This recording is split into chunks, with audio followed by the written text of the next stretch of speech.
Ravens training camp has wrapped up here in Owings Mills as the team is heading to Arizona for preseason game number 2 Sunday night against the Cardinals. I'm Shelby Granath alongside Ryan Mink and Cliff Brown. And guys, let's talk about what we've seen this last week of practice. The Ravens were coming off a big win, preseason win over the Titans, and they hit the field again to get back to work. So let's start with the safeties. There's an abundance of talent in that group.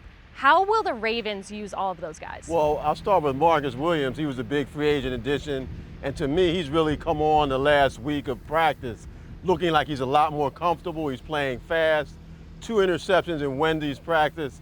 He's really, to me, starting to feel like himself, and I think he's going to be somebody who has a lot of capability to produce turnovers for this team, something they were lacking last year. Yeah, absolutely. I think another leader in this group that shouldn't be forgotten is Chuck Clark.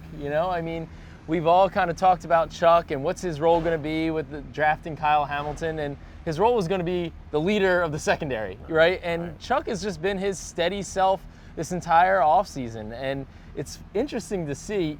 Nobody really wants to step in opposite Mark Andrews because he's just been Mandrews all of training camp.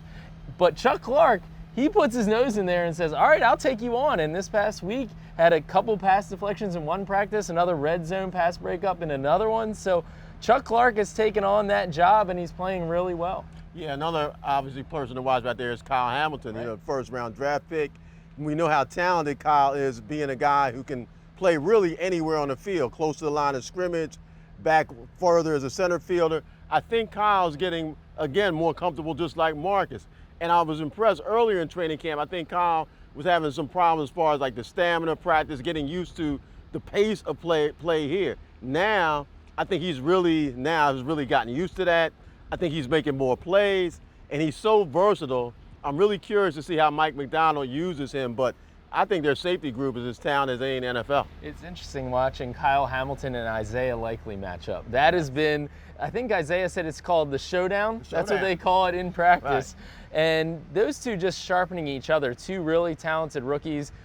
Kyle wins some, Isaiah wins some, and every time they walk back to the huddle, you see them really talking to each other, seeing what they each were thinking on that play. And it's been interesting to watch both of them ascend consistently throughout training camp. Another thing, too, the communication, you kind of touched on it. Chuck is the leader of that, but watching all of these safeties, the way they're learning each other and learning to communicate, the more they're on the same page, and obviously the more things they can do. Yep. Well, speaking of depth and talent, the cornerbacks is another position that has an abundance of talent and a lot of stud guys out there. Especially, we saw Marcus Peters return this week. What will the Ravens do there with so many talented cornerbacks? Well, they're going to have some tough roster decisions, I think, at corner. They just have a lot of veterans, and they drafted, of course, 2 young cornerbacks. And like you said, Marcus Peters coming back. Now you see really the top flight guys, right? And Marcus isn't in on 11-on-11 drills yet, but just seeing him back on the field, you're like, all right, we're going to have Marcus there. We know what he brings as a ball hawk, joining Marcus Williams. We have obviously Marlon Humphrey on the other side. The question is going to be, who's that number 3 cornerback? And another player that returned to practice this past week in full was Brandon Stevens, coming off of a hamstring injury.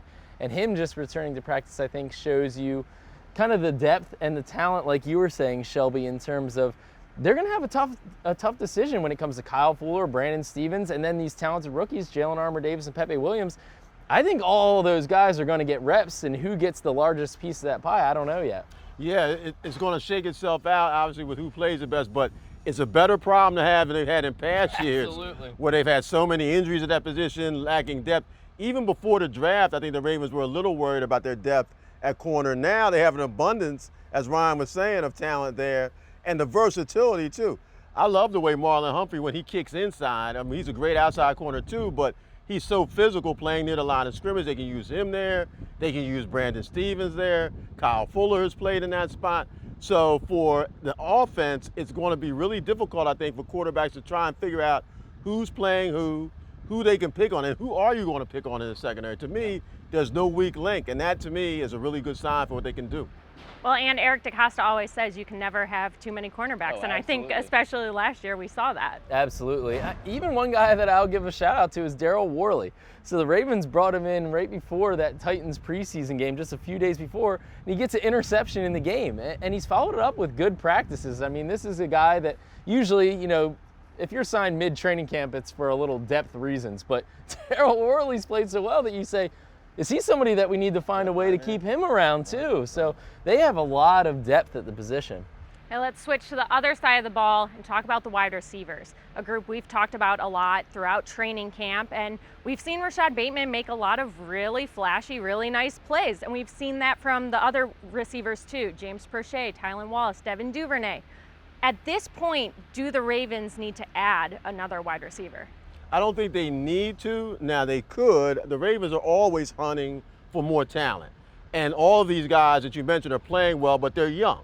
So to bring in a guy with experience, maybe a receiver with size, I think that's certainly a possibility. But what I do think is happening is these receivers who are here have answered a lot of the questions about themselves and how they were going to react to this situation. Rashad Bateman looks like a natural as a #1 receiver, not only the way he's playing, but as he says, leading by example. And then we've seen Devin Duvernay make plays. Before James Prochet got hurt, you saw him making plays. And then we've seen younger receivers who are fighting for roster spots like Shamar Bridges, Mekhi Polk.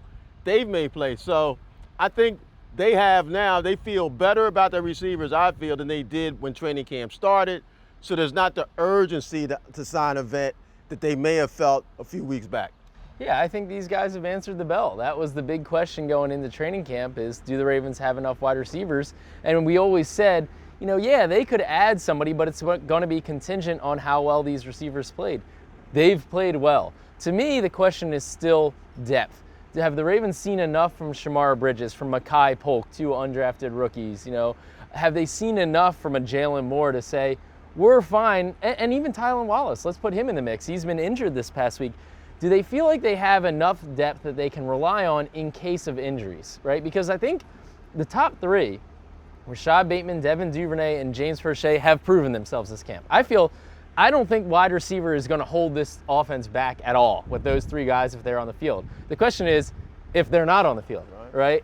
Do the Ravens have enough confidence in their depth for somebody to step in and play a large role in this offense? That remains to be seen. Yeah, and as we get down to the final 53, will they keep 4? Will they keep 5, 6? You know they'll keep at least 4 wide receivers. Right. I know they love tight ends, but I don't think we're going to keep only 3 wide outs. Yeah, but will that be it? I mean, which 4 is not the norm. I mean, usually they teams keep 6. Exactly. So will they only keep 4? Will it be 5? Yeah. Do they feel 5. Right. I don't think it'll be 6, but it's going to be in. That's another reason why special teams is going to be important. A guy like Bridges, maybe if he shows that he can perform on special teams, he can earn a spot that way. Yep. We've talked about the offensive line in every takeaways we've done throughout training camp because there's a lot to talk about there. And there are a lot of positives. The interior line depth is a huge positive, but you also have to look at the negatives. Tyler Linderbaum has been out for a few weeks now with an injury. He is supposed to return Friday, which would be big, but we haven't seen Ronnie Stanley yet. Right. What are the concerns with that line?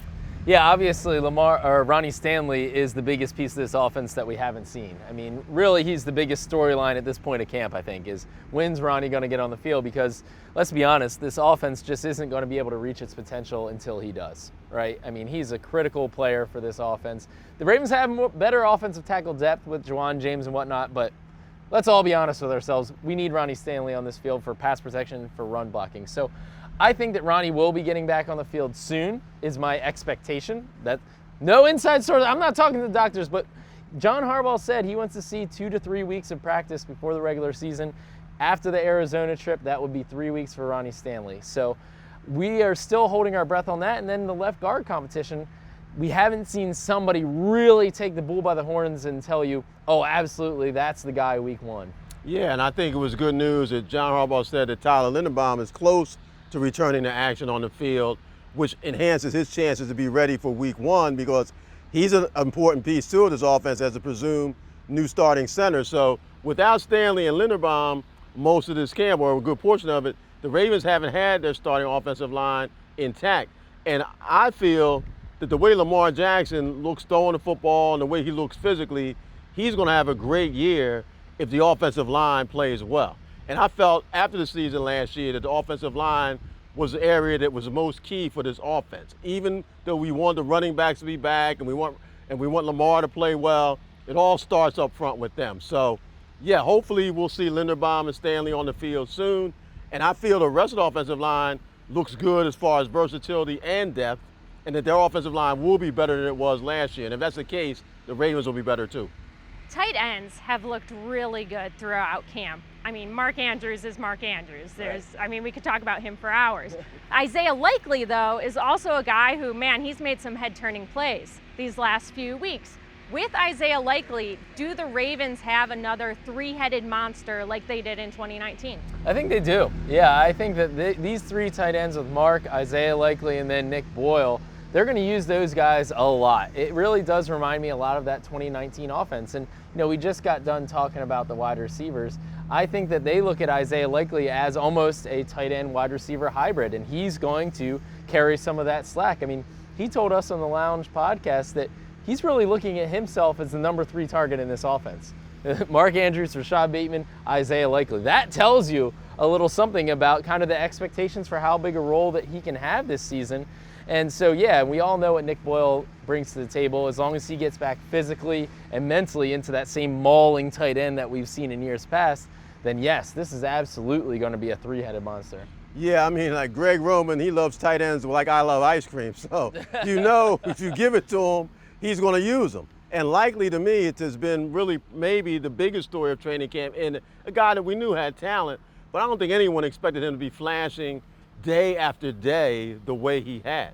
So to have someone like that, it helps Mark Andrews. I mean, if you're going to double Mark Andrews now, Lamar has definitely another tight end to throw to. Nick Boyle's improved as a receiver too, and also to have him back as a blocker, there won't be, to me, even when you have 2 or 3 tight ends on the field, it's going to be hard to figure out who Lamar is going to, and you can utilize them in so many ways. So, yeah, it's a perfect marriage to have a tight end like Likely coming into a Greg Roman offense.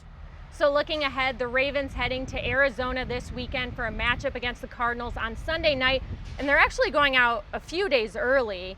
No joint practices, but Coach Harbaugh really wants to use this as a team bonding opportunity. He said, we've been locked up in COVID for the last 2 years. Everyone's told to isolate. Let's spend some time together. Let's build up that chemistry off the field, because that's obviously so important on the field. So looking into that second preseason game against the Cardinals, what are you looking forward to? Well, I will say that, so they're supposed to have a team dinner out in Arizona.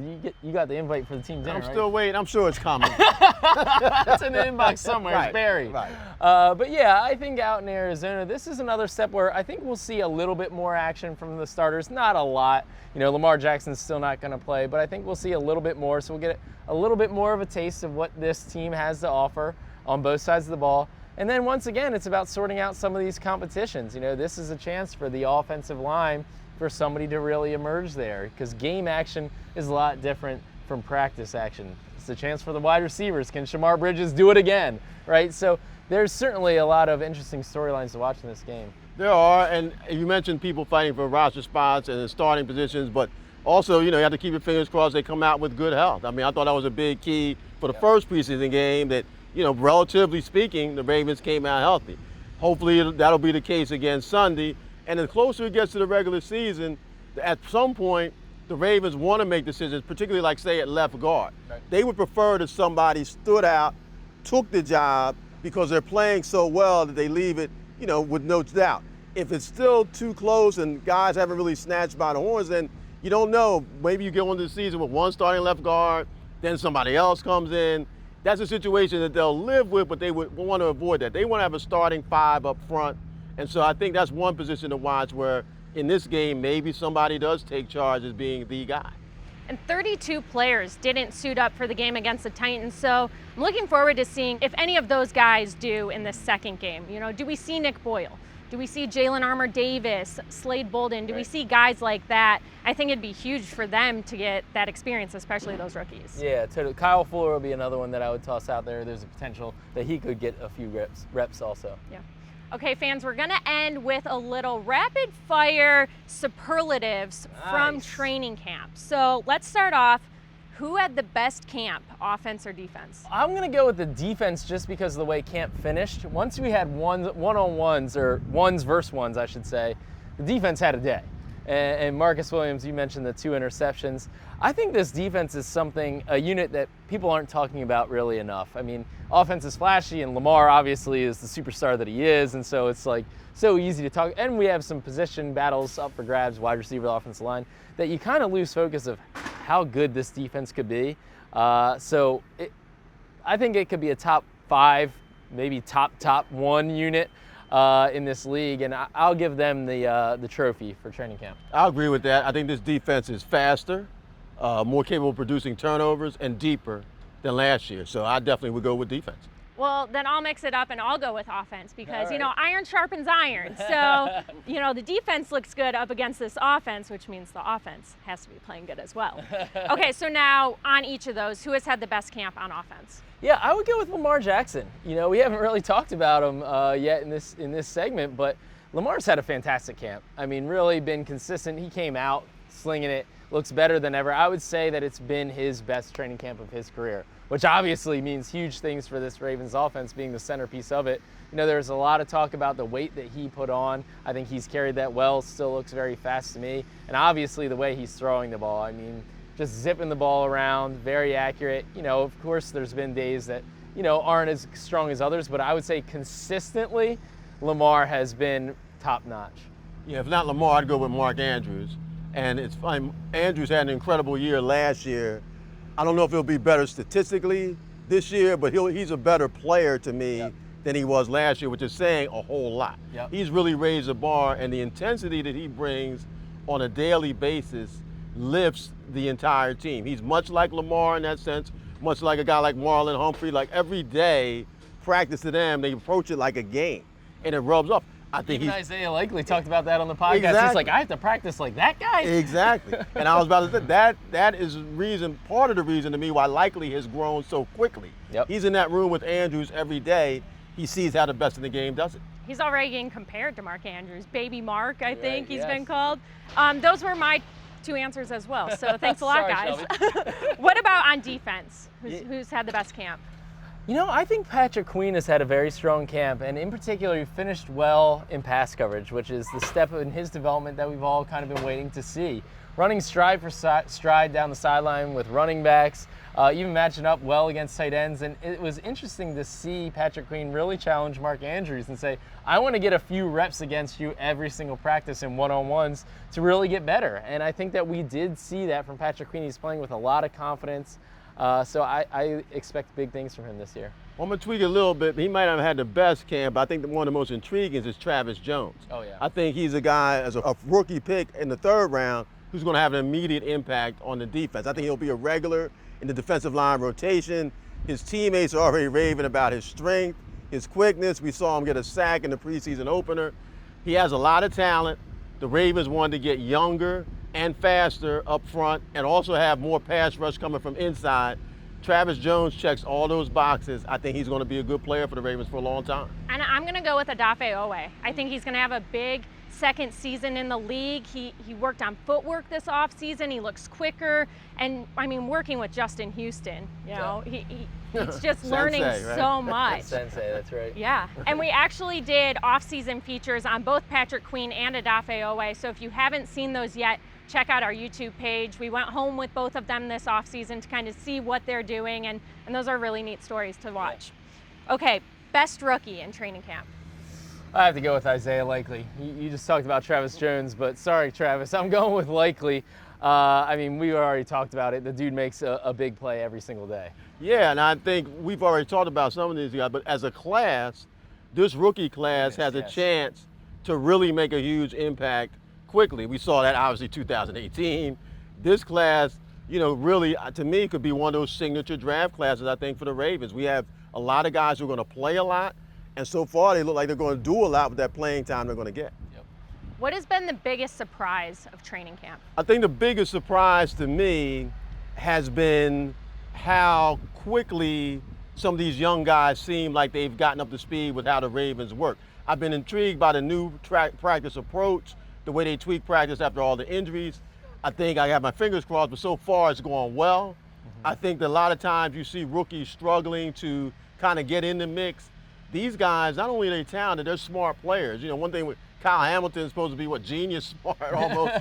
It seems like all of these rookies, you tell them something one or two times, they pick it up quickly. So I've been surprised that I've seen so many young players look like they're not overwhelmed by being here. And I'm glad, you know, obviously for the COVID situation made it tougher on rookies. I think it's been a huge benefit for the Ravens that these guys have been out here every day working. They'll probably say it shouldn't be a surprise, but I'll point to the play of the wide receivers. That was a huge question, and Devin Duvernay, James Prochet stepping up along with Rashad Bateman looking like the #1 guy. That was a big development for this team during training camp. All right, fans, stay tuned for content from the trip to Arizona this weekend. Thanks so much for watching. We'll see you next time.